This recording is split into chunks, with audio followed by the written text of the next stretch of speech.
Now let's talk about legislative procedure in state legislature, जो कि हमारे इस पूरे चैप्टर का सबसे इंपॉर्टेंट टॉपिक है, क्योंकि यहाँ से क्वेश्चंस हमेशा से बनते रहे हैं और आगे भी बनेंगे। हम इस स्टेट लेजिस्लेचर के प्रोसीजर को दो बिल्स के थ्रू देखेंगे। पहला हम ऑर्डिनरी बिल्स के थ्रू देखेंगे, उसके बाद मनी बिल्स के थ्रू देखेंगे। तो स्टेट लेजिस्लेचर में ऑर्डिनरी बिल्स को पास करने का क्या प्रोसीजर होता है, मैं आपको एकदम सिंपल तरीके से समझाने वाला हूँ। मैंने आपको पार्लियामेंट वाले केस में बताया था, पार्लियामेंट वाले लेक्चर में बताया था कि किसी भी बिल का पहले इंट्रोडक्शन होता है, फिर उसके बाद 3 स्टेजेस होते हैं। 3 स्टेजेस में सबसे इंपॉर्टेंट स्टेज सेकंड स्टेज होता है, जिसमें आप देखेंगे ज्वाइंट या सेलेक्ट कमिटी कंपार्टमेंटलाइज करके क्लॉज बाय क्लॉज किसी भी बिल की स्क्रूटनी करती है। उसके बाद जो है फिर बिल सेकंड हाउस में चला जाता है, वहां पे भी सेम प्रोसेस होता है। उसके बाद प्रेसिडेंट के पास चला जाता था। सेम चीज आप देखेंगे स्टेट लेजिस्लेचर के अंदर ऑर्डिनरी बिल्स के कॉन्टेक्स्ट में फॉलो किया जाएगा। ऑर्डिनरी बिल को किसी भी हाउस में माफ कीजिएगा कि ऑर्डिनरी बिल को किसी भी हाउस में इंट्रोड्यूस किया जा सकता है और किसी भी मेंबर के द्वारा इंट्रोड्यूस किया जा सकता है, चाहे वो मिनिस्टर हो चाहे वो प्राइवेट मेंबर हो, है ना। अब देखेंगे कि अगर एक हाउस में किसी बिल को इंट्रोड्यूस कर दिया गया, तो फिर उसके बाद उस हाउस में 3 स्टेजेस होते हैं, जिसके माध्यम से उस बिल की पूरी डिटेल स्क्रूटनी होती है। उसमें फर्स्ट रीडिंग होती है, सेकंड रीडिंग होती है और थर्ड रीडिंग होती है। इसमें सेकंड रीडिंग जो है वो काफी ज्यादा इंपॉर्टेंट स्टेज है। इसमें अलग अलग कमिटीज क्लॉज बाय क्लॉज किसी भी बिल पे बहुत ज्यादा डिटेल डिस्कशन करती है। फिर अगर कोई स्टेट बाई कैमरल लेजिस्लेचर वाला है ना, तो वहां पे एक हाउस से फिर दूसरे हाउस में बिल जाएगा। फिर वहां पे भी सेम 3 स्टेजेस को फॉलो किया जाएगा। और जब दूसरे हाउस ने भी बिल पास कर दिया तो फिर वो गवर्नर के पास असेंट के लिए जाएगा। नॉर्मल प्रोसीजर ये होता है। अब इस वाले बॉक्स में मैंने आपको जो बातें बतानी है उसको आपको बहुत ध्यान से सुनना है, कि क्योंकि सारे स्टेट्स में लेजिस्लेटिव काउंसिल नहीं है। तो यहाँ पे लेजिस्लेटिव काउंसिल और लेजिस्लेटिव असेंबली के बीच में एक बहुत ही जो है वो कॉम्प्लेक्स रिलेशन है। और यहाँ पे लेजिस्लेटिव लेजिस्लेटिव असेंबली को किस तरीके से प्रायोरिटाइज किया गया है ओवर लेजिस्लेटिव काउंसिल, ये मैं आपको समझाऊंगा। कोई भी बिल अगर लेजिस्लेटिव असेंबली से पास होकर लेजिस्लेटिव काउंसिल के पास जाता है, तो लेजिस्लेटिव काउंसिल के पास 4 ऑल्टरनेटिव्स होते हैं। या तो वो उस बिल को बिना किसी अमेंडमेंट के पास कर दे, या फिर उस बिल को अमेंडमेंट के साथ पास करे और फिर या फिर जो है उसको रिटर्न कर दे, रिकंसिडरेशन कर लिए। ठीक है। तीसरा काम लेजिस्लेटिव काउंसिल क्या कर सकती है कि वो उस बिल को ऑल टुगेदर रिजेक्ट कर सकती है। वो लेजिस्लेटिव असेंबली द्वारा किसी पारित बिल को रिजेक्ट कर सकती है, या फिर लेजिस्लेटिव काउंसिल चाहे तो वो कोई भी एक्शन नहीं लेगी। अब देखिए, आप ध्यान से सुनिएगा। अगर काउंसिल ने 3 महीने तक कोई भी एक्शन नहीं लिया, या फिर असेंबली ने काउंसिल के द्वारा जो भी अमेंडमेंट्स सुझाए गए थे उन अमेंडमेंट्स को रिजेक्ट कर दिया, और फिर असेंबली ने दोबारा से उस बिल को पास करके दोबारा से काउंसिल को भेजा, और उस काउंसिल ने फिर उस बिल को अमेंडमेंट्स के साथ या फिर उस बिल पर कोई भी 1 महीने तक एक्शन नहीं लिया, तो उस बिल को दोनों हाउसेस से पास माना जाता है और वो बिल फिर एक एक्ट बन जाता है। इसका मतलब क्या है कि काउंसिल के पास केवल और केवल 4 महीने तक मैक्सिमम किसी भी बिल को डिले करने का पावर है।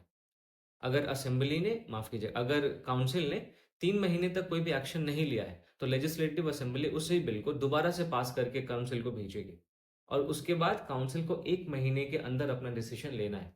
रिजेक्ट करेगी तो भी कोई फर्क नहीं पड़ता, पास करेगी अमेंडमेंट के साथ तो भी कोई फर्क नहीं पड़ता। लेजिस्लेटिव असेंबली ने चूंकि उसको 2 बार ही पास कर दिया है, इसलिए वो बिल अब एक्ट माना जाता है। तो ये पार्लियामेंट और स्टेट लेजिस्लेचर में थोड़ा सा अंतर है।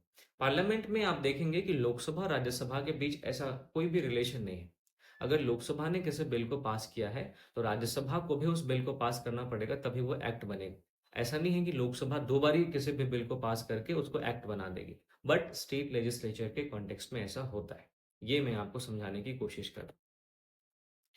अब आप देखिए, यहाँ पे जो मैंने नोट्स के फॉर्म में लिखा है, मैं हमेशा से कहता हूँ कि इसको आपको बहुत ध्यान से सुनना है। अभी जो मैंने आपके साथ डिस्कशन किया, उसका कंक्लूजन क्या निकलता है कि स्टेट लेजिस्लेचर में किसी भी ऑर्डिनरी बिल को पास करने का जो अल्टीमेट पावर है, वो लेजिस्लेटिव असेंबली में है। लेजिस्लेटिव काउंसिल केवल और केवल मैक्सिमम 4 महीनों तक किसी भी बिल के पास होने को डिले कर सकती है। पहले बार में 3 महीने और दूसरी बार जब असेंबली पास करके भेजेगी तो 1 महीने। टोटल 4 महीने तक लेजिस्लेटिव काउंसिल सिर्फ और सिर्फ डिले कर सकती है। उसके बाद आप देखेंगे कि हमारे कॉन्स्टिट्यूशन ने स्टेट लेजिस्लेचर में जब भी डेडलॉक लग जाएगा, यानी लेजिस्लेटिव असेंबली ने किसी बिल को पास किया और लेजिस्लेटिव काउंसिल कुछ भी नहीं कर रही, तो ये डेडलॉक लग जाता है। तो हमारा कॉन्स्टिट्यूशन स्टेट लेजिस्लेचर के कॉन्टेक्स्ट में ज्वाइंट सिटिंग का मैकेनिज्म प्रोवाइड नहीं करवाता है। ठीक है। तीसरी बात जो आपको ध्यान में रखनी है कि अगर लेजिस्लेटिव काउंसिल में कोई भी बिल ओरिजिनेट हुआ है और वो फिर जब पास होकर लेजिस्लेटिव असेंबली में जाएगा और असेंबली ने उस बिल को रिजेक्ट कर दिया, तो वो बिल वहीं पे खत्म हो जाता है। अब लेजिस्लेटिव असेंबली में ओरिजिनेट होने वाले बिल और लेजिस्लेटिव काउंसिल में ओरिजिनेट होने वाले बिल, इन दोनों में कितना फर्क है आप देख सकते हैं। लेजिस्लेटिव असेंबली में अगर कोई बिल ओरिजिनेट हुआ है और फिर जब वो लेजिस्लेटिव काउंसिल में जाता है, तो लेजिस्लेटिव असेंबली उस बिल को 2 बारी पास करके एक्ट बना सकती है। बट लेजिस्लेटिव काउंसिल में अगर कोई बिल ओरिजिनेट हुआ है, तो उस बिल को एक्ट बनने के लिए लेजिस्लेटिव असेंबली से असेंट चाहिए होगा, उससे पास होना ही पड़ेगा, अदरवाइज वो बिल वहीं पे डेड हो जाता है। ठीक है। तो ये लेजिस्लेटिव काउंसिल और लेजिस्लेटिव असेंबली के बीच का मैंने आपको रिलेशन समझाया। अब मैंने आपको बताया कि जब भी कोई बिल लेजिस्लेटिव असेंबली या लेजिस्लेटिव काउंसिल, इन दोनों हाउसेस से या एक हाउसेस अगर कहीं पे यूनिकैमरल लेजिस्लेचर है, तो वहां से पास होने के बाद गवर्नर के पास एसेंट के लिए जाती है। अब गवर्नर के पास कोई भी ऑर्डिनरी बिल जब आता है तो उसके पास 4 ऑल्टरनेटिव्स होते हैं। सबसे पहला कि वो उस बिल को अपना एसेंट दे दे। दूसरा, उस बिल पे अपना एसेंट विद होल्ड कर ले। तीसरा, उस बिल को रिटर्न कर दे फॉर रिकंसिडरेशन। और चौथा, उस बिल को प्रेसिडेंट के लिए रिजर्व कर ले। ठीक है। ये 4 ऑल्टरनेटिव्स होते हैं। अगर गवर्नर ने बिल को रिटर्न कर दिया है हाउस को, ठीक है, और उस स्टेट लेजिस्लेचर ने दोबारा से बिल को पास करके गवर्नर को भेज दिया है, तो गवर्नर को अपना एसेंट देना ही पड़ेगा। इस प्रकार हम देखते हैं कि गवर्नर ऑर्डिनरी बिल्स के केस में केवल और केवल सस्पेंसिव वीटो को एंजॉय करता है, उसके पास पॉकेट वीटो नहीं है। ठीक है। अब मैंने आपको बताया गवर्नर के पास 4 ऑल्टरनेटिव्स में से एक ये होता है कि वो प्रेसिडेंट के लिए किसी भी बिल को रिजर्व कर ले। राइट। अब देखिए, प्रेसिडेंट के पास अगर स्टेट लेजिस्लेचर का कोई भी ऑर्डिनरी बिल जाता है, तो प्रेसिडेंट के पास क्या क्या ऑल्टरनेटिव्स होते हैं, हम उस पर बात करते हैं। प्रेसिडेंट 3 चीजें कर सकता है कि वो स्टेट के किसी ऑर्डिनरी बिल को अपना एसेंट दे दे, अपना एसेंट विदहोल्ड कर ले, या फिर उस ऑर्डिनरी बिल को स्टेट लेजिस्लेचर को दोबारा रिकंसिडर करने के लिए रिटर्न कर दे। अब मैंने आपको गवर्नर के केस में बताया कि अगर स्टेट लेजिस्लेचर ने उस बिल को दोबारा पास करके गवर्नर को भेजा है, तो गवर्नर को अपना एसेंट देना पड़ेगा। बट प्रेसिडेंट के केस में ऐसा नहीं होता। अगर प्रेसिडेंट ने किसी स्टेट लेजिस्लेचर के बिल को दोबारा से रिटर्न किया है रिकंसिडरेशन के लिए, और स्टेट लेजिस्लेचर ने दोबारा उस बिल को पास करके प्रेसिडेंट को भेजा है, तो भी प्रेसिडेंट उस बिल को अपना एसेंट दे, ऐसा कहीं भी हमारे कॉन्स्टिट्यूशन में मेंशन नहीं है। तो president is not obliged to give his assent, ये आपको ध्यान में रखना है। ठीक है। तो ये हमने बात कर ली ऑर्डिनरी बिल्स के केस में कि स्टेट लेजिस्लेचर के अंदर लेजिस्लेटिव प्रोसीजर कैसा होता है।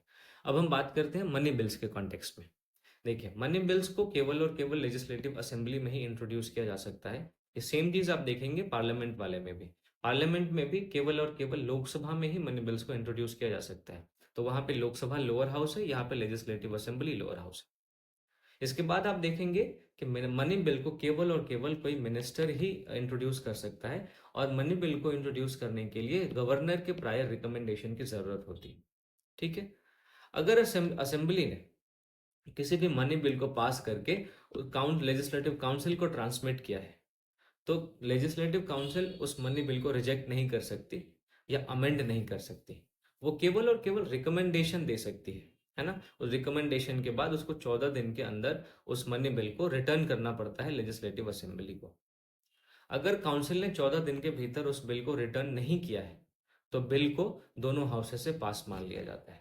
ठीक है। और उसके बाद बिल जाता है गवर्नर के पास। अब गवर्नर के पास जब मनी बिल जाएगा, तो उसके पास क्या ऑप्शंस होते हैं देखिए। गवर्नर के पास 3 ऑल्टरनेटिव्स होते हैं। या तो उस मनी बिल को वो अपना एसेंट दे दे, या उस मनी बिल पे अपना एसेंट विद होल्ड करे, या फिर वो उस मनी बिल को प्रेसिडेंट के लिए रिजर्व करे।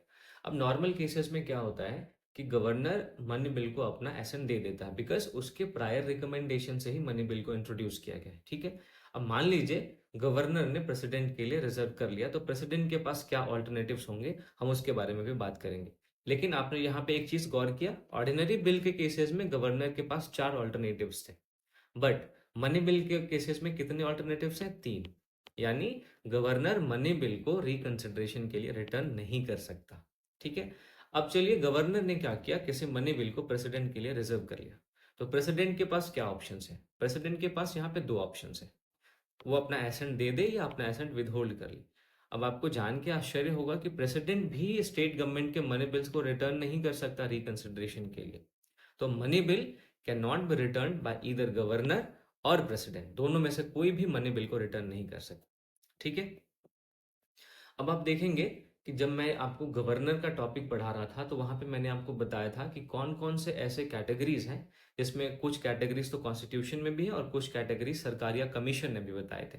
जैसे मैंने आपको बताया था कि स्टेट लेजिस्लेचर का कोई भी बिल अगर हाई कोर्ट की अथॉरिटी पे सवाल खड़ा करता है तो उस बिल को प्रेसिडेंट के लिए रिजर्व करेगा गवर्नर।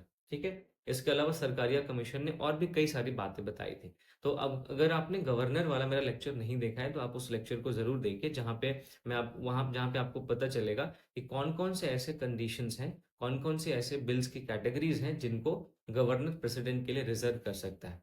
आपको यहाँ पे लिंक मैंने दे दिया है, या फिर आप मेरे चैनल पे प्लेलिस्ट में जाकर विजिट कर सकते हैं, लक्ष्मीकांत वाला, और वहां से आप गवर्नर के लेक्चर को कंप्लीटली देख सकते हैं। चलिए, तो ये दोस्तों लेजिस्लेटिव प्रोसीजर हमने देख लिया। अब हम लेजिस्लेटिव प्रोसीजर जो स्टेट लेजिस्लेचर का है उसको पार्लियामेंट के साथ कंपेयर करते हैं। अब देखिए कि स्टेट लेजिस्लेचर और पार्लियामेंट के जो फंक्शंस हैं ये दोनों ऑलमोस्ट सेम है, बट इनमें कहीं कहीं पे थोड़ा बहुत डिफरेंस आ जाता है। जैसे ऑर्डिनरी बिल्स के केसेस में अगर हम पार्लियामेंट और स्टेट लेजिस्लेचर के बीच का डिफरेंस देखें तो देखेंगे आप कि पार्लियामेंट में जॉइंट सिटिंग का प्रोविजन है। अगर लोकसभा और राज्यसभा इन दोनों के बीच में डेडलॉक का सिचुएशन अराइज होता है तो ऐसे केसेस में जॉइंट सिटिंग का प्रोविजन है in case of ordinary bills. But state legislature में ऐसा कोई भी प्रोविजन नहीं है। फिर आप देखेंगे कि स्टेट लेजिस्लेचर में जो असेंबली है वो काउंसिल को ओवरराइड कर देती है। अगर वो 2 बारी एक ही बिल को पास कर दे तो फिर वो बिल एक्ट बन जाता है।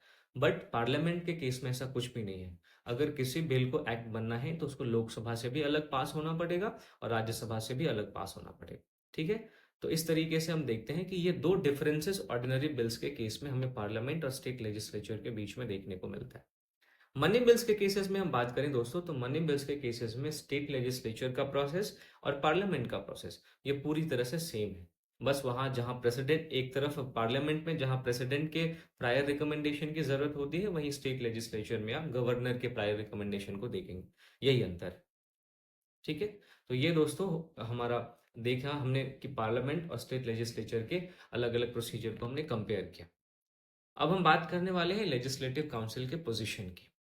तो इसको हम 2 हेडिंग्स में समझेंगे। पहला कि लेजिस्लेटिव काउंसिल कौन कौन से सिचुएशन में लेजिस्लेटिव असेंबली के इक्वल है। तो इसमें हम देखेंगे 4-5 सिचुएशन। जब जैसे सबसे पहला है कि ऑर्डिनरी बिल्स को पास करना है या ऑर्डिनरी बिल्स को इंट्रोड्यूस करना है तो उसको लेजिस्लेटिव असेंबली में भी किया जा सकता है, लेजिस्लेटिव काउंसिल में भी किया जा सकता है। तो इन मामले में ये एक समान है।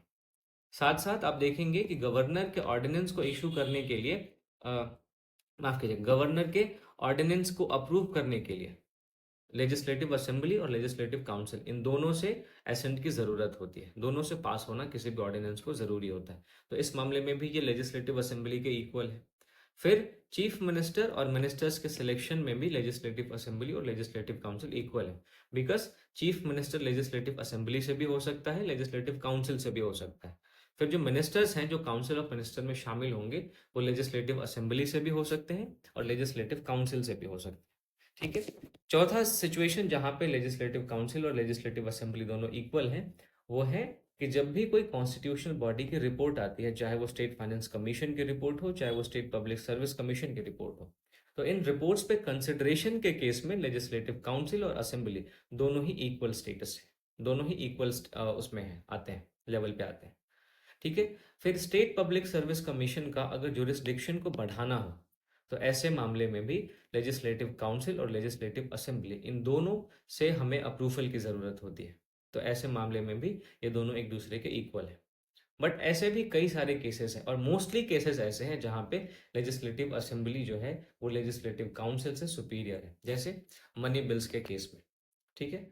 फिर ऑर्डिनरी बिल्स के केस में भी आप देखेंगे जब लेजिस्लेटिव काउंसिल और लेजिस्लेटिव असेंबली के बीच में डिसएग्रीमेंट हो जाता है तो लेजिस्लेटिव असेंबली जो है वो 2 बार बिल को पास करके उसको एक्ट बना देती है। तो वहाँ पे भी जो लेजिस्लेटिव असेंबली है वो सुपीरियर हो जाती है। फिर काउंसिल को बजट पे केवल डिस्कस करने का राइट है, ठीक है? वो उस पे वोट नहीं कर सकती। तो यहाँ पे काउंसिल इंफीरियर हो जाती है। फिर देखेंगे कि काउंसिल ऑफ मिनिस्टर्स के खिलाफ जो नो कॉन्फिडेंस मोशन लाया जाता है, वो केवल और केवल लेजिस्लेटिव असेंबली में ही लाया जा सकता है। लेजिस्लेटिव काउंसिल चाह के भी काउंसिल ऑफ मिनिस्टर को नहीं हटा सकती। इसके साथ-साथ प्रेसिडेंट के और वाइस प्रेसिडेंट के इलेक्शन में असेंबली ही पार्टिसिपेट करती है, काउंसिल का कोई भी इसमें रोल नहीं होता।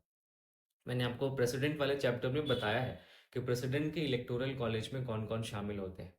स्टेट लेजिस्लेचर के जो इलेक्टेड मेंबर्स हैं वो, फिर पार्लियामेंट के जो इलेक्टेड मेंबर्स हैं वो। इसके साथ आप देखेंगे कि किसी कॉन्स्टिट्यूशनल अमेंडमेंट बिल के रेटिफिकेशन में काउंसिल का कोई भी इफेक्टिव से नहीं होता। मैंने जब आपको कॉन्स्टिट्यूशनल अमेंडमेंट माफ कीजिएगा, कॉन्स्टिट्यूशनल अमेंडमेंट पढ़ाया था, तो वहां पे मैंने आपको बताया था कि आर्टिकल 368 में दो तरीके की बात है। एक तो है स्पेशल मेजोरिटी और दूसरा है स्पेशल मेजोरिटी प्लस 50% से ज्यादा स्टेट्स का कंसेंट। और ये स्टेट्स का कंसेंट का मतलब स्टेट लेजिस्लेचर इस अमेंडमेंट को पास करती है सिंपल मेजोरिटी से। तो इसी कॉन्स्टिट्यूशनल अमेंडमेंट को केवल लेजिस्लेटिव असेंबली ही पास कर देगी, तो फिर वो कॉन्स्टिट्यूशनल अमेंडमेंट जो है वो उस स्टेट से रेटिफाई माना जाएगा। इसमें लेजिस्लेटिव काउंसिल का कोई भी इफेक्टिव से नहीं है। साथ ही साथ आप देखेंगे कि जो लेजिस्लेटिव काउंसिल है उसका एग्जिस्टेंस ही लेजिस्लेटिव असेंबली के विल पे डिपेंड करता है। बिकॉज अगर लेजिस्लेटिव असेंबली ने स्पेशल मेजोरिटी से कोई रेजोल्यूशन पास कर दिया जिसमें इस बात की चर्चा है कि लेजिस्लेटिव काउंसिल को अबॉलिश कर दिया जाएगा, तो पार्लियामेंट जो है एक सिंपल मेजोरिटी से इस रेजोल्यूशन को पास करके लेजिस्लेटिव काउंसिल को अबॉलिश कर सकती है। तो इस तरीके से हमने देखा कि दो ऐसे सिचुएशंस हैं जहां पे एक एक सिचुएशन में लेजिस्लेटिव काउंसिल लेजिस्लेटिव असेंबली के इक्वल है तो दूसरे में अनइक्वल है। अब लेजिस्लेटिव काउंसिल को मैंने आपको बताया था कि आप इसको राज्यसभा के साथ कंपेयर करके देख सकते हैं। ये राज्यसभा का इक्विवेलेंट इंस्टीट्यूशन है। बट आप देखेंगे राज्यसभा के कंपैरिजन में लेजिस्लेटिव काउंसिल को बहुत ही कम इंपॉर्टेंस दिया गया है। इसका रीजन ये है दोस्तों कि राज्यसभा हमारे फेडरल पॉलिटी को रिफ्लेक्ट करता है। राज्यसभा हमारे फेडरल इक्विलिब्रियम को मेंटेन करता है और राज्यसभा हमारे स्टेट्स के इंटरेस्ट को प्रोटेक्ट करता है। बिकॉज राज्यसभा में किसका रिप्रेजेंटेशन होता है? स्टेट्स। स्टेट्स अपने अपने रिप्रेजेंटेटिव्स को इनडायरेक्ट इलेक्शन के माध्यम से राज्यसभा में भेजते हैं। बट लेजिस्लेटिव काउंसिल जो है वो मेनली ऐसे लोगों के रिप्रेजेंटेशन के लिए होता है जिसका बहुत ज्यादा हमारे फेडरल पॉलिटी से कोई लेना देना है नहीं। बट इसका ये मतलब नहीं, बिल्कुल भी नहीं है कि लेजिस्लेटिव काउंसिल का कोई भी इंपॉर्टेंस नहीं है। दोस्तों लेजिस्लेटिव काउंसिल मैंने आपको बताया कि ऑर्डिनरी बिल्स के केसेस में लेजिस्लेटिव काउंसिल और लेजिस्लेटिव असेंबली ये दोनों सेम होते हैं। तो कोई भी ऐसा कानून जो हेस्टी है, जो डिफेक्टिव है, जो केयरलेस तरीके से बनाया गया है या इल कंसिडर्ड है, ऐसे कानून को चेक करने के लिए लेजिस्लेटिव काउंसिल एक इंपॉर्टेंट रोल प्ले करता है जब भी लेजिस्लेटिव असेंबली इन चारों टाइप का कानून लाती है। तो इसके साथ साथ आप देखेंगे कि लेजिस्लेटिव काउंसिल में नॉमिनेशन का एक प्रोविजन है। तो नॉमिनेशन के माध्यम से जो भी इमिनेंट पर्सनालिटीज हैं स्टेट के अंदर, उनको बिना किसी इलेक्शन के प्रोसेस में पार्टिसिपेट किए रिप्रेजेंटेशन मिलता है हमारे देश के माफ कीजिएगा स्टेट के लेजिस्लेचर में। तो इस तरीके से ये कुछ इंपॉर्टेंस भी है लेजिस्लेटिव काउंसिल के, ये भी आपको ध्यान में रखना है। आगे हम देखें तो स्टेट लेजिस्लेचर के प्रिविलेजेस की बात है। तो इसको हम 3-4 हेडिंग्स में समझेंगे कि स्टेट लेजिस्लेचर के क्या क्या प्रिविलेजेस हैं। सबसे पहले कि स्टेट लेजिस्लेचर के प्रिविलेजेस इंपॉर्टेंट क्यों है। देखिए दोस्तों, स्टेट लेजिस्लेचर में कई सारी कमिटीज होती हैं, उनके कई सारे मेंबर्स होते हैं। तो इन सारे प्रिविलेज की वजह से जो है उन सारे मेंबर्स का और उन सारी कमिटीज का इंडिपेंडेंस यानी स्वतंत्रता और इफेक्टिवनेस ये सारा सिक्योर होता है। इसलिए ये प्रिविलेज जरूरी है ताकि इन सारे प्रिविलेज के माध्यम से जो कमिटीज हैं, जो मेंबर्स हैं, वो अपनी अथॉरिटी को, अपनी डिग्निटी को और अपने ऑनर को प्रोटेक्ट कर सके। ठीक है, तो इस तरीके से जो प्रिविलेज हमारे स्टेट लेजिस्लेचर को मिला हुआ है वो काफी ज्यादा इंपॉर्टेंट हो जाता है। अब सवाल ये उठता है कि स्टेट लेजिस्लेचर में किन किन को प्रिविलेज मिला हुआ है। तो स्टेट लेजिस्लेचर के अंदर जितने भी मेंबर्स हैं, जितनी भी कमिटीज हैं, उन सबको ये प्रिविलेज मिला हुआ है। साथ ही साथ हमारा कॉन्स्टिट्यूशन कहता है कि ऐसे लोग जिनको स्टेट लेजिस्लेचर के प्रोसीडिंग्स में बोलने का या पार्टिसिपेट करने का राइट है, वो भी प्रिविलेजेस के हकदार होंगे। जैसे आप देखेंगे कि मिनिस्टर्स और एडवोकेट जनरल, इनको स्टेट लेजिस्लेचर के किसी भी हाउस की प्रोसीडिंग्स में बोलने का और पार्टिसिपेट करने का राइट है। अब एक चीज आपको ध्यान में ये रखना है कि गवर्नर हालांकि स्टेट लेजिस्लेचर का पार्ट है, बिकॉज बिना गवर्नर के एसेंट के कोई भी बिल एक्ट नहीं बनता। बट स्टेट लेजिस्लेचर का पार्ट होने के बावजूद गवर्नर को स्टेट लेजिस्लेचर के मेंबर होने के लिए कोई भी प्रिविलेज नहीं मिलता है। ठीक है। अब हम प्रिविलेज के टाइप की बात करें तो स्टेट लेजिस्लेचर में दो तरीके के प्रिविलेज होते हैं, एक होता है कलेक्टिव, दूसरा होता है इंडिविजुअल। कलेक्टिव प्रिविलेज में आप देखेंगे कि स्टेट लेजिस्लेचर को अपने रिपोर्ट्स को पब्लिश करने का राइट है, साथ ही उसको इस बात का भी राइट है कि वो इस रिपोर्ट को किसी और को पब्लिश करने से प्रोहिबिट कर सके। इसके अलावा किसी स्ट्रेंजर को प्रोसीडिंग से एक्सक्लूड करने का भी राइट है स्टेट लेजिस्लेचर को। इसके अलावा आप देखेंगे कि जो आउटसाइडर्स हैं या मेंबर्स हैं उनको प्रिविलेज के ब्रीच करने के लिए पनिश करने की भी पावर स्टेट लेजिस्लेचर के पास है। इसके साथ साथ किसी भी कोर्ट में स्टेट लेजिस्लेचर के प्रोसीडिंग्स जो है उसके बारे में कोई इंक्वायरी नहीं हो सकती, इन कोर्ट्स को प्रोहिबिट किया गया है। और इसके अलावा आप देखेंगे कोई भी पर्सन या कोई भी लीगल प्रोसेस जो है वो हाउस के प्रिसिंक्ट में सर्व नहीं किया जा सकता बिना परमिशन ऑफ प्रिजाइडिंग ऑफिसर। ये आपको ध्यान में रखना है। यानी अगर किसी भी हाउस के मेंबर को कोई लीगल नोटिस आना है या कोई लीगल प्रोसेस शुरू करना है तो आपको प्रिजाइडिंग ऑफिसर के परमिशन की जरूरत पड़ेगी। बिना उनके परमिशन के आप कोई भी लीगल प्रोसेस शुरू नहीं कर सकते। तो ये कलेक्टिव प्रिविलेज हमने देखा। अब हम बात करते हैं इंडिविजुअल प्रिविलेज के बारे में। इसमें आप देखेंगे कि जो स्टेट लेजिस्लेचर के मेंबर्स होते हैं उनको सेशन के दौरान अरेस्ट नहीं किया जा सकता। यानी अगर कोई सेशन चल रहा है उसके दौरान उनको अरेस्ट नहीं किया जा सकता। और फिर आप देखेंगे कि उस सेशन के 40 दिन पहले और 40 दिन बाद तक उनको अरेस्ट नहीं किया जाएगा। बट ये अरेस्ट से जो इम्यूनिटी मिली हुई है ये केवल और केवल सिविल केसेस में, आपको क्रिमिनल केसेस में नहीं। ये आपको ध्यान में रखना है। इसके साथ साथ स्टेट लेजिस्लेचर के मेंबर्स को फ्रीडम ऑफ स्पीच है। यानी अगर उन्होंने स्टेट लेजिस्लेचर के अंदर कोई भी बात बोली है या कोई भी वोट किया है तो उसके लिए उनको किसी भी कोर्ट में जिम्मेदार नहीं ठहराया जाएगा। वो किसी भी कोर्ट में किसी भी अपने वोट के लिए या अपने किसी बात के लिए रिस्पॉन्सिबल नहीं होंगे, ऐसा आर्टिकल 211 कहता है। ठीक है। साथ ही साथ वो अपना एविडेंस देने से रिफ्यूज कर सकते हैं या एज अ विटनेस अपीयर होने के लिए वो रिफ्यूज कर सकते हैं किसी भी कोर्ट में अगर स्टेट लेजिस्लेचर सेशन में है तो ये सारे इंडिविजुअल प्रिविलेज थे। तो आई होप आपको चीजें समझ में आई होंगी। तो दोस्तों ये लेक्चर मैं जानता हूँ थोड़ा सा लंबा हो गया है, बट इसको एक वीडियो में कवर करना जरूरी था ताकि चीजें जो है वो काफी अच्छे तरीके से क्लियर हो। क्योंकि आज के जितने भी टॉपिक्स थे वो सारे एक दूसरे से बहुत रिलेटेड थे, तो इसको छोटा करके दो पार्ट में करना थोड़ा इम्प्रैक्टिकल हो जाता। इस वजह से ये वीडियो थोड़ी लंबी हो गई, तो कोई बात नहीं। लेकिन मैंने जानबूझ के इस वीडियो को एक ही सेशन में कवर किया है ताकि सारी चीजें आपको बिल्कुल इंटरकनेक्टेड रहे और आप इनको आसानी से समझ सकें। तो ये दोस्तों आज का हमारा ये सेशन खत्म होता है। इसके साथ ही साथ ये जो स्टेट लेजिस्लेचर का चैप्टर है वो भी फिनिश होता है। उम्मीद करता हूँ इस सेशन से आपको काफ़ी फायदा हुआ होगा। और दोस्तों एक बार फिर से सेल्फ प्रमोशन ज़रूरी है कि अगर आपने अभी तक इस वीडियो को लाइक नहीं किया है तो ज़रूर लाइक कीजिए। अभी आप में से बहुत सारे ऐसे लोग हैं जिन्होंने अभी तक वीडियो को देखा है बट उन्होंने सब्सक्राइब नहीं किया है। ठीक है। तो आप इस चैनल को ज़रूर सब्सक्राइब करें। और अगर आपको इस सेशन का पीडीएफ चाहिए तो आप मेरे टेलीग्राम चैनल को ज्वाइन कर सकते हैं। इसका लिंक आपको यहाँ पे भी मिल जाएगा और साथ ही साथ आप देखेंगे कि मेरे वीडियो के डिस्क्रिप्शन में भी आपको टेलीग्राम चैनल का लिंक मिल जाएगा। तो वहां से जाके आप इस पीडीएफ को जरूर डाउनलोड करें।